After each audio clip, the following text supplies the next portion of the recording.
Welcome everybody to Tinfoil Tidbits episode 18. If you're new to the channel, Tinfoil Tidbits is my series where I selfishly take things off of my plate and put it onto yours. Some earthlings eat, grow large with food.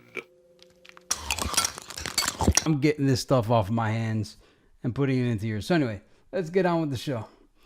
So Shell Beach, I might have talked about this in times past and I probably should do a video on it, but Shell Beach from Dark City. Do you know Shell Beach is around here? I think that's it, just over there. It's the place that everybody swears they've been to, but they can't tell you how they got there because they never really have gotten there. It's a implanted memory. Your entire history is an illusion, a fabrication, as it is with all of us. And there's tons of things in life that are like that, where everybody swears they did it. For instance, like the rotation of the Earth. Everybody swears they saw a video of Earth rotating that was actually real, not like a 3D CGI, but they can't furnish it to you. These are the Glengarry leads. Have you seen the film Glengarry Glen Ross? These are the Glengarry leads. And to you, they're gold, and you don't get them.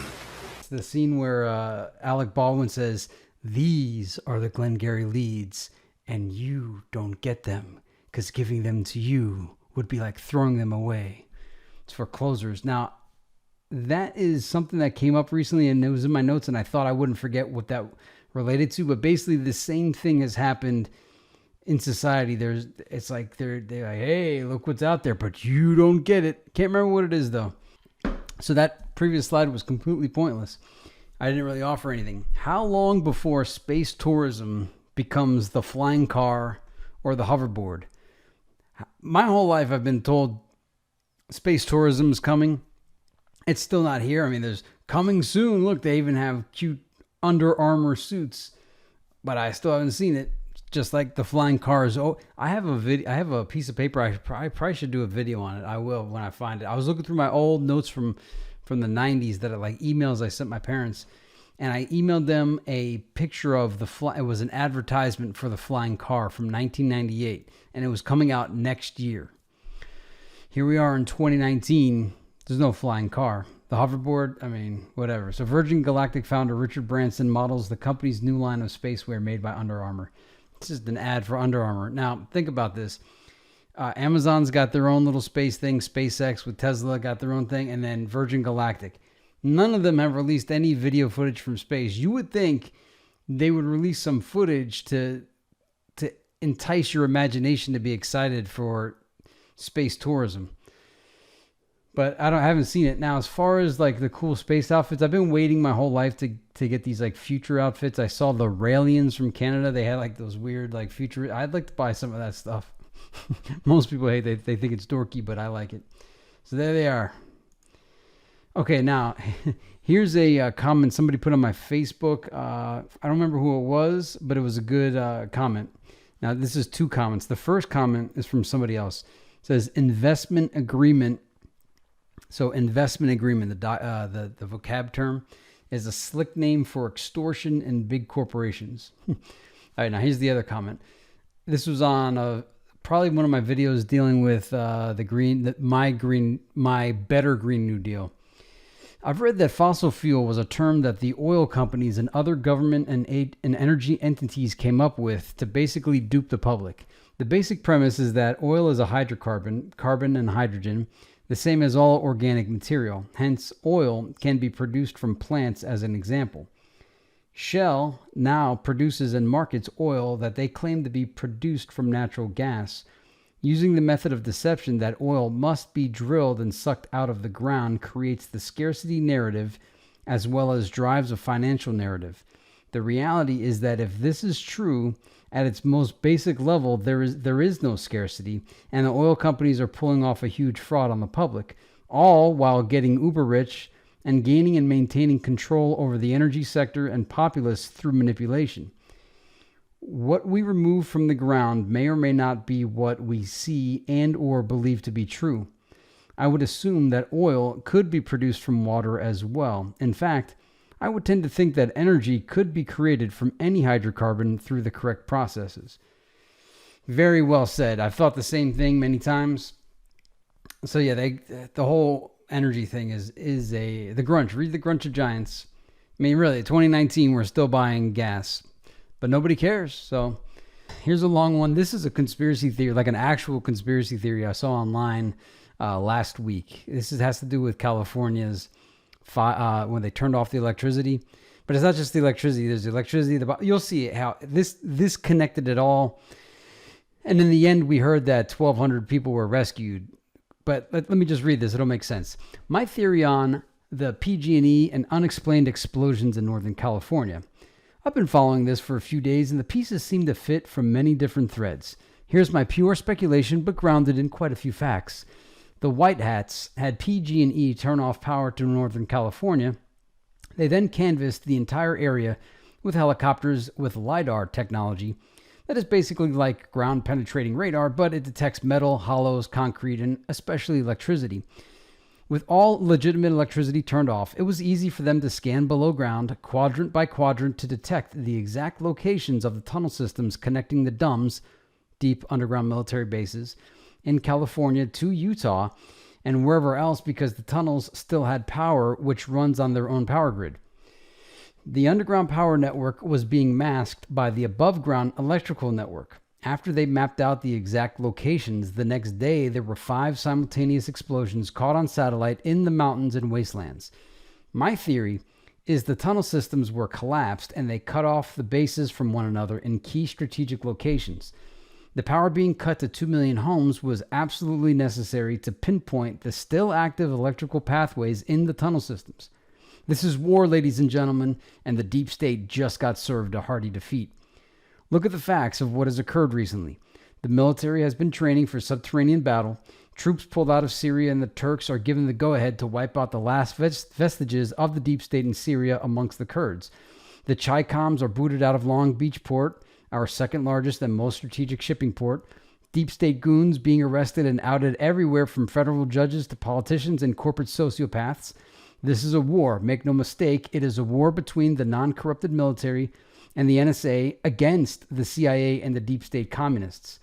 It is a full-on war, but the mainstream media propaganda machine will not report it. So it is a secret war being fought with technology, law, subterfuge, propaganda, blackmail, murder, and yes, bullets, bombs, and banks. I'm loving it. I had this emailed to me. I want to find who the Fugly American is. Well, I don't need to find out who he is. I just want to follow the Fugly American. His mind was able to pull all this together. I mean, this guy is a quality conspiracy theorist. This is connecting dots. I remember when I first started out in this whole thing, like, in my teens, I didn't have enough knowledge to be able to connect dots, and I wondered how some guys were able to just put it all together. Now I'm at the point where I'm like, yeah, I could do that, but man, bravo to the Fugly American for that. I mean, whether it's true or not, what a great conspiracy theory it is. Yeah, so the 1,200 were freed. So after that, that conspiracy theory came out, there was another, it's an iffy post that said that 1,200 people were found in these underground locations and freed by the Marines and the Navy SEALs. I don't know if it's true, but that's it. If it is, it's a nice story. But at the same time, it's like, how the heck is California storing people like this? All right, this next one, I seen Jordan Sather posted this. It's a NSA career ad, and they're hiring in 17 career fields, 17Q. It's kind of cute. All right, the crescent moon and half moon, they stay consistently illuminated throughout the night. Next time you see the moon, this is like a flat earth kind of thing. Next time you see the half moon or the crescent moon, take a look at it throughout the night and you'll see that the light stays consistently lit. Maybe I'm wrong. Maybe I'm seeing it wrong. But to me, it looks like the half moon and the crescent stay like consistently lit. It's not, for instance, during the day, as the sun goes through the sky, the shadows, the surface of Earth changes. I don't know if the sun changes. I've never stared at the sun all day to see how it looks, but you would think that the moon, something would change, like the lighting of it would adjust throughout the night, and it seems to be consistent. This goes with the whole flat earth idea that the moon is self-illuminating. That's all I'm trying to say here. That's what everyone says it, but I don't think everybody has looked at it quite from this angle, at looking at like a crescent or a half moon to see how consistent that light stays throughout the night. You would think something would shift or modify or shadow or something, aside from when an eclipse happens. Just throwing that out there, something to think about. Where are the fast flights? I brought this up on one of the other tinfoil tidbits. It was in my notes again because somebody brought it up. The Concorde, hypersonic, supersonic flights. The Seattle Supersonics are now just the Seattle Sonics. Are they even still a franchise? I just found out the Pelicans are an NBA franchise. And then there's no more space shuttle. So think about, if you're as old as me, I'm 40. I was born in 1979. As a kid, the Concorde was like the achievement of all engineering. And it was so impressive that the Concorde could fly people from New York to Paris in like an hour or 2 hours. I forgot what it was, but the Concorde was the peak of aerial achievement. And then the space shuttle was shut down during the Obama administration. Now, I don't know if they're really going to space or not, but at the same time, the space shuttle at least provided pride, American pride. And then you wonder, did the flat earth thing just kind of get off the ground after the space shuttle was grounded? I know flat earth has been there forever, but it sure seems that the resurrection of flat earth has happened after the space shuttle got turned off, the program. And I guess I based this on, if you've ever seen the film Tomorrowland, it seemed like the shuttle employees, not just the astronauts, but the engineers and the repairmen and all that, like they seemed a little disgruntled that their program was turned off. And you almost wonder if they're like, well, you're going to turn off space, then we're going to tell everybody it's a flat earth. I don't know. I'm just saying the space shuttle's gone. We don't really have a replacement other than the Soyuz from the Russians. And what happened to the hypersonic, supersonic, Concorde flights? They don't even exist. You would think that this stuff would have advanced over the past 40 years. Instead, not only did they not just stay static, they don't even exist as an offering anymore. And then they want to push, and I think this is in another slide, space tourism. Space tourism, yet they don't even have a Concorde flight anymore or hypersonic, supersonic flights for commercial passengers. Just saying. Now, in order to speed things up, I'm saying it doesn't exist, so that if it does exist, they'll have to then rush their timeline. That's why I'm trying to get everybody onto the flat earth, is to get... my whole intention on this has been to fast forward the delay. Everything's been delayed. Like it seemed like in 1985, everything was invented and it was just a matter of coming out. Now there's not even release dates anymore. Like all the tech that was there in the 80s is just gone. It's gone. Like it's not even like there and not improved upon. It's gone. Gone. How is it gone? The question isn't who is God. The question is who made the game. The atheists are going to say, there's no God. And then the religious people are going to say, there's only one God and it's mine. And all I want is answers. I don't even care whose answer it is, so long as it's true. If religion's the answer, fine. If science is the answer, fine. But none of them solve it all. And I'm not even talking about them. I'm trying to get into the deepest question. And I'm sidestepping it, saying, hey, let's not ask who is God, what is God. Leave that out of it. We could have a better convo that won't get derailed by just asking who made the game. Not God, but who made the game and how. And then as Mark Sargent always says, and why. Why was the game made? And I was talking to a buddy today. We've been friends my whole life. We were talking about video games, and he was talking about all these latest advancements in video games and some neat stuff that was happening with PC gaming and all other kinds of gaming. And it was like, all this effort is being put into all these video games. And if I was the designer of the Earth video game, I'd be saying, I made you guys the greatest video game of all time. You guys are in the game and you want to spend your time on video games when you have basically what you guys are trying to create with video games is to reproduce what was already created that we already live in. We live in the greatest video game of all time. It is the ultimate virtual reality. It is reality. Now, the benefit of video games, though, is that there's no consequences to your actions, whereas in our life, currently, there are consequences. I'm trying to unlock God mode, make everybody invincible, give everybody infinite lives, infinite ammo, infinite currency. expand your gaming experience, to give you the greatest gaming experience. Because think about it, there are some tremendously wealthy people that have access to all the downloadable content of Earth. So I would like to not necessarily, what do they call it? Redistribute. I don't want to redistribute that. I just want to distribute on demand. I want to unlock all the codes. Just make it all open. So yeah, so maybe we shifted off onto who is God into who made the game. That way you don't end up getting in a fist fight on religion or science or whatever. Let's just talk sim theory. Not me and you, not us here. I'm saying if you get into this combo, just do all you can to stay out of religion and stay out of science and just stick to simulation theory. Who made the game, why, and how. But I think in the end, reality, as I'm looking at this right now, I didn't think this through. Who made the game? The answer would be God. I mean, how do you answer it without saying, oh, God made the game?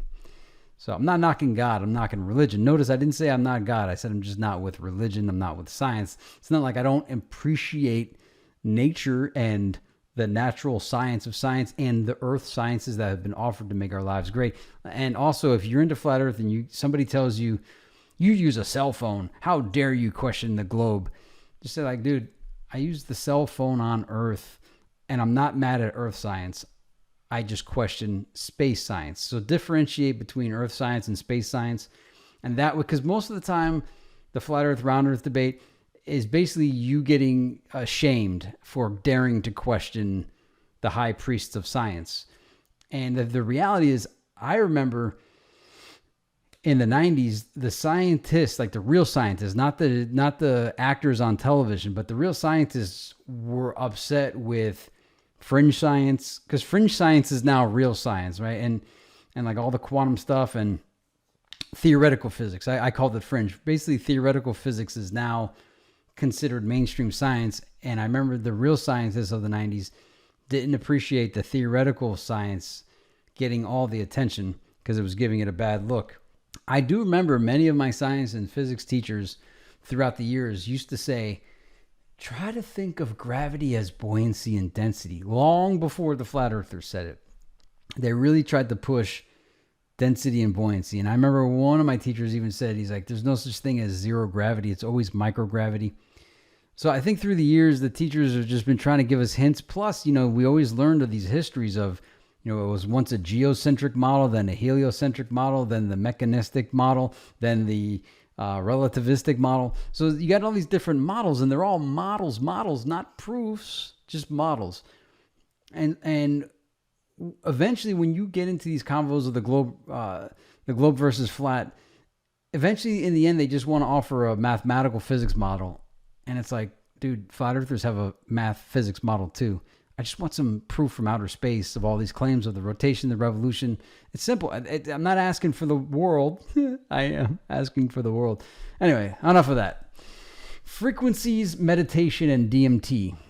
So I hear all these videos about frequencies for years. I've been trying to watch them, and stuff about meditation and stuff on DMT. I don't want to take DMT. But these three topics, I can't get any straight information on it. Everybody talks in these like vague generalities. It's all spiritualness, and they want to like frame an argument of which they never get to any conclusion. It's just that there's these frequencies out there, man, and you need to, get in tune and resonate with the frequency. It really resonates. And I'm like, yeah, I know, but I'd like something I could taste with these frequencies now. And I know there's frequencies, and I know they have impacts on us.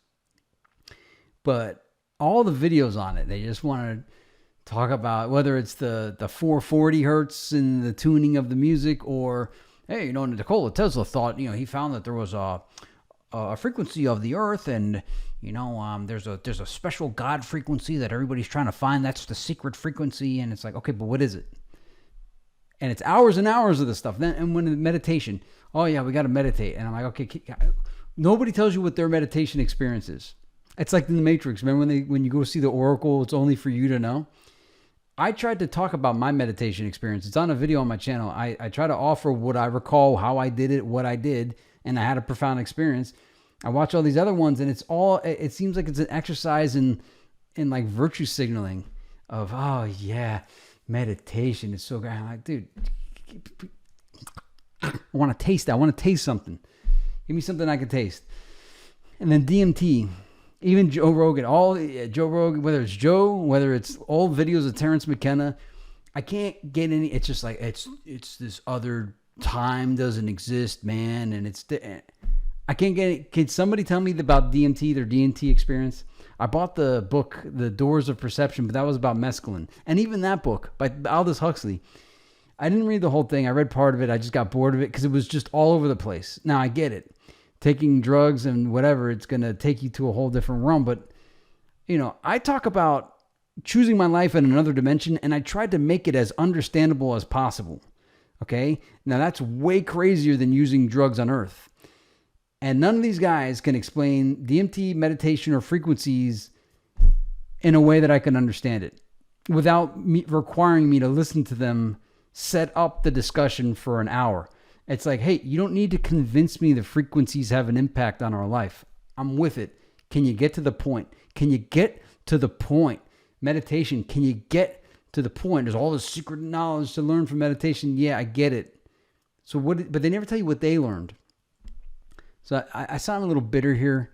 You have no idea how many videos they just never get to the point. Do you guys agree with me on this, or have you found some tangible info that's not an exercise in waxing philosophical and spirituality? I don't want to feel cool. I just want the info. I don't want to be taken to a state of mind. No. I've done New Age since I was 14. I'm tired of the fun, happy words. I want to taste. I want the taste. I want to touch it. And I've done the frequencies. I've done the meditation. I haven't done the DMT. So if you guys have anything on frequencies that's tangible, solid, something I can touch, taste, let me know. Meditation, same thing. DMT, same thing. All right, here's the Strauss-Howe generational theory, more commonly known as the fourth turning. Now, I've never read the book. Back in like 2004, I first became aware of this concept of the fourth turning. Someday I'll have time to read the book. Maybe I'll do a video series on it. But the concept I don't even know what their conclusion is, but the premise is that there's like 4 generations, and the 4 generations, none of the direct generations are compatible. Like generation 3 is compatible with 1, and 2 is compatible with 4, but 2 is not with 3, and 3 is not with 4, and 4 is not with 1. And then you wonder if this was programmed into society so that knowledge or cohesiveness, like if this is yet another form of division where they programmed it in so that the direct generations can't be. I don't know. I haven't read it, but if you know anything about the fourth turning, drop that in the comments. Let me know if I should read the book. Maybe I'm even reading into this wrong. I just heard a guy on Coast to Coast AM. That's how far back this goes. The Coast was like the only option. There was all the stuff we have now on YouTube wasn't there. YouTube wasn't even there yet. Limited Hangout. I might have discussed this in the past. I think this is like the conspiracy theory definition of the decade. This Limited Hangout helped unlock so much to me. This and interlocking directorates. So those are the 2 most important terms. Limited Hangout, interlocking directorates. They're not in any way related. But anyway, Limited Hangout. Check out this definition, how nice this is. And this has been changed many times on if you could go into the history, some of the original articles on Limited Hangout were way better than this sanitized version. Anyway, let's get to it.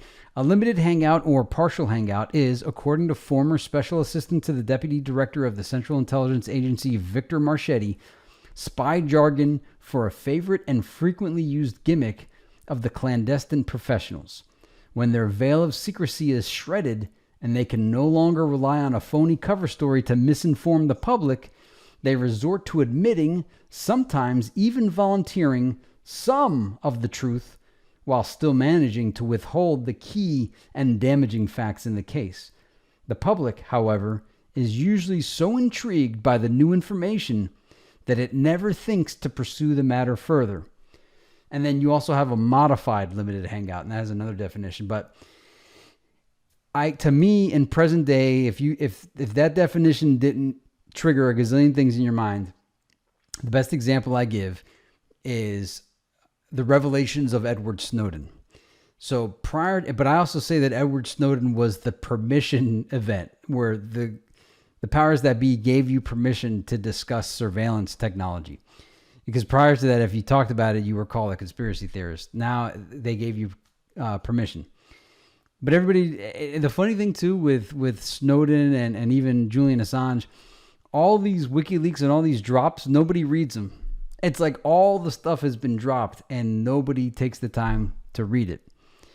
So Snowden, there were big deals made out of Snowden. They turned him into a cult of personality. So you focus more on him and his glasses instead of the message. Or the messages that, spying is going on, but they don't really talk about how they actually do it, how deep it is. You just get caught up in the revelations. Ooh, the Snowden, but not actually the tech, how the tech actually works, how long it's worked, how it was developed, who it was developed by. It's like all of it, everything is put on Snowden as if he himself single-handedly invented all the spy technology.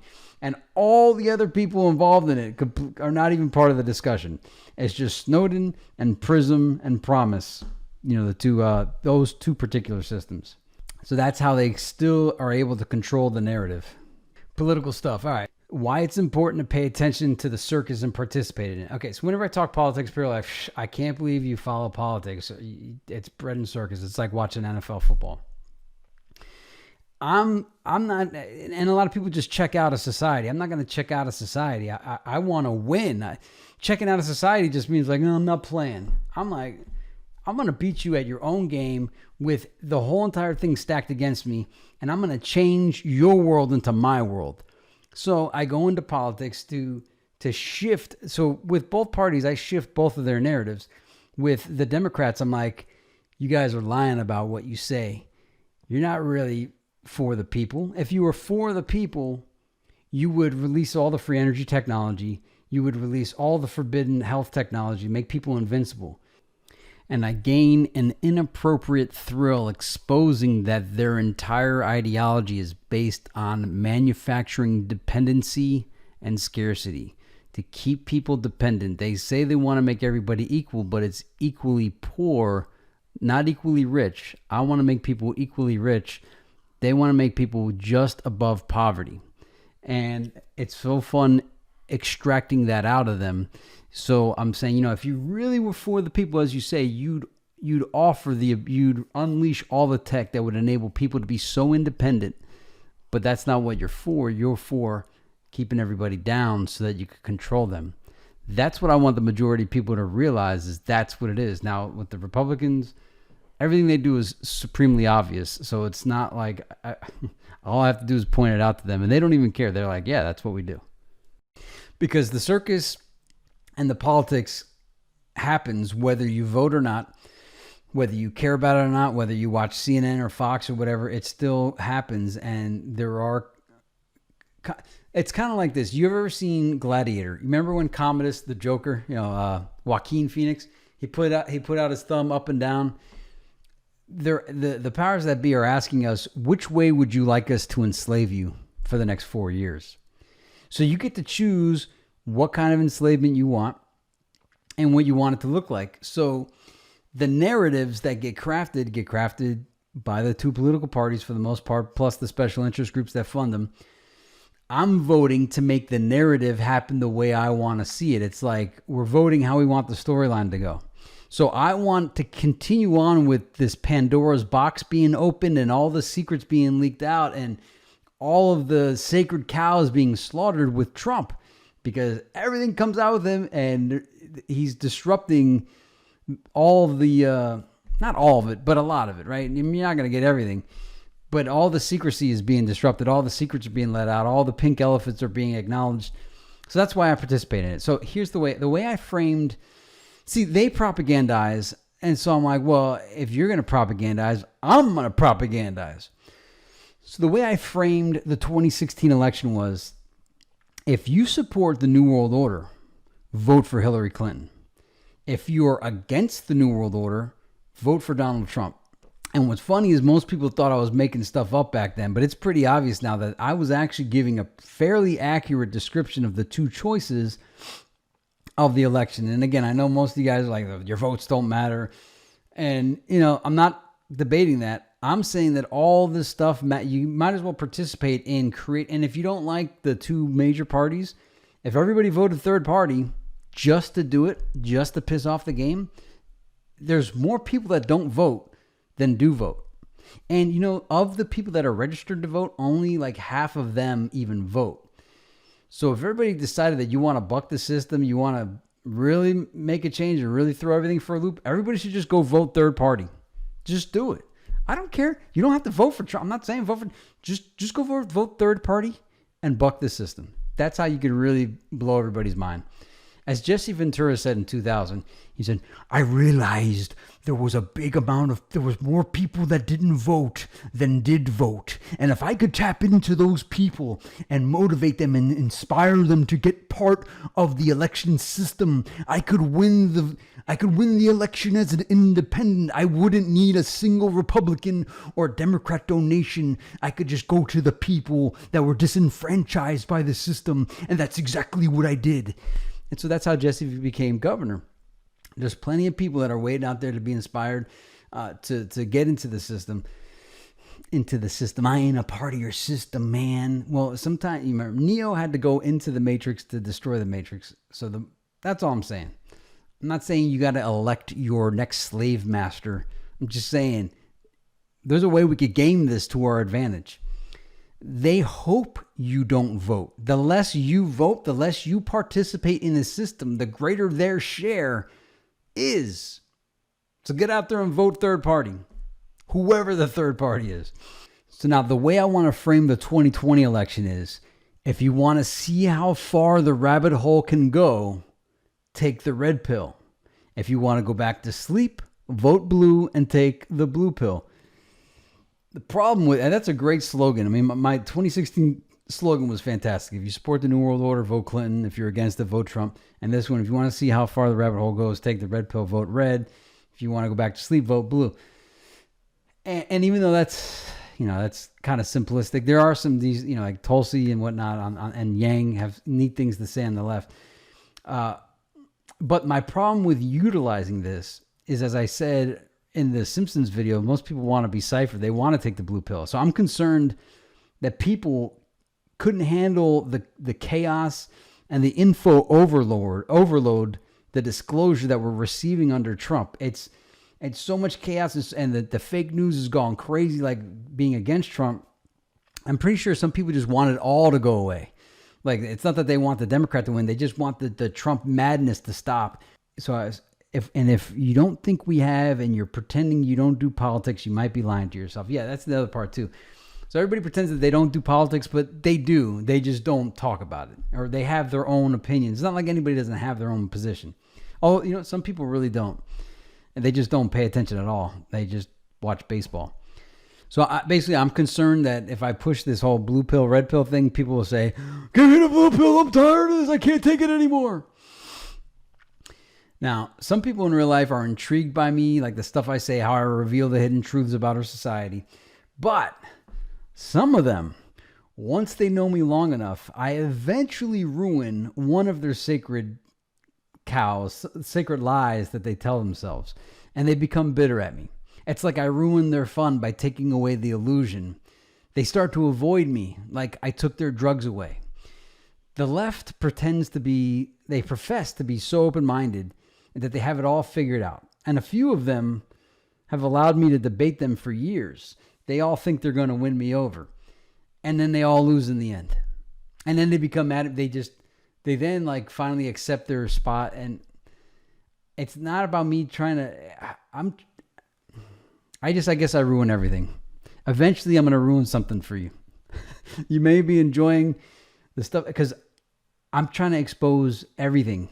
There's nothing that I'm not trying to expose. I want to know it all. I don't want to live a lie. I heard the song Living a Lie, not the Timmy's Living a Lie, Timmy, not that one. There was a song called I just don't want to live the lie. In fact, I thought of this idea that, how on food they have to put all the ingredients. There should be a website that shows how your food was made. So that means if you're eating meat, you got to see how that was made. And if you're eating something else, if you're required to show the ingredients, you should also have to furnish how it was processed or how it was made. That would be some real disclosure. That might modify the way people consume things. So yeah, and okay, so now I knocked the left, and I'm always knocking the left, but don't think I only go after the left. The people on the right, they don't even care to hear an opposing view. So they're more open about their intentions. So the reason why I'm always more against the left than the right is that the left conceals their agenda. They can't help but conceal. Like they can't give a straight answer, whereas the right, they're completely open about their capitalism. The left hides their communism. The right's proud and they're like, yeah, we're a bunch of capitalists. Pay me. If you can't do it, then you're a loser. So they're not hiding who they are, whereas the left hides who they are. And so the right is open about their allegiance to capitalism. They say it loud and proud. The left, now, since Bernie Sanders, the left is more open to admit their allegiance to socialism. As you can see, AOC doesn't hide it. Neither does Beto. And their communism and the tactics. So it's not so much of a loss to the right, but it is a loss to I feel like the left is always hiding in the shadows. The right is so obvious about what they do. There's no point of me spending time. They expose themselves. You have the fake news always talking about it. Many conspiracy theorists are doing it wrong. A lot of them are just as dogmatic as the sheeple that they're against. I see people that don't balance the official version of reality with the conspiracy. So there's some people that have just gone all the way conspiracy theory where they don't even look at the official version of reality. I try to balance it too. I always offer, if I'm debating somebody that believes in the official version, I'll grant them that and then, pivot it. You could balance the two and not be so over the top. I try not to be too over the top. And when I say things that seem like when I talk about flat earth, I'm like, look, I really don't know. I don't know. None of us know because none of us have been to space except supposedly 538 astronauts. And then you have religious people who utilize conspiracy theory topics such as flat earth to shift to their agenda. So they're like, oh, so you found the flat earth truth, but have you found Jesus yet? And it's like, bro, you're going to ruin it, man?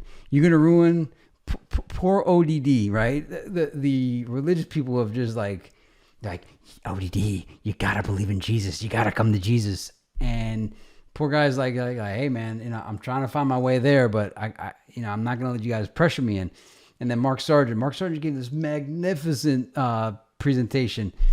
And the guy's like, So, Mark, how do you feel? Are you into Christianity or not? And he's like, he gives a nice example of it's brought me closer to Scripture. He gives, and it's never good enough. So, and it's not just, I'm not just talking Christians. I'm sorry. Everybody's always shifting to their agenda. Now, that's not to say that I'm always trying to shift to my agenda too. I remember choosing my life in the afterlife dimension. I unashamedly tell it to you up front. I tell you who I am up front. So everybody's always trying to propagandize, shift to their agenda, and that's fine, but sometimes they ruin the fun by doing that. So I think we're at the end of this Tinfoil Tidbits episode 2, episode 19, 18. Thanks for watching. This stuff is all now off of my plate, onto yours, and I'll see you in the end. Drop me some comments. There's a lot of topics here. This is all for everybody to have a convo. See you in the next one. May the force be with you.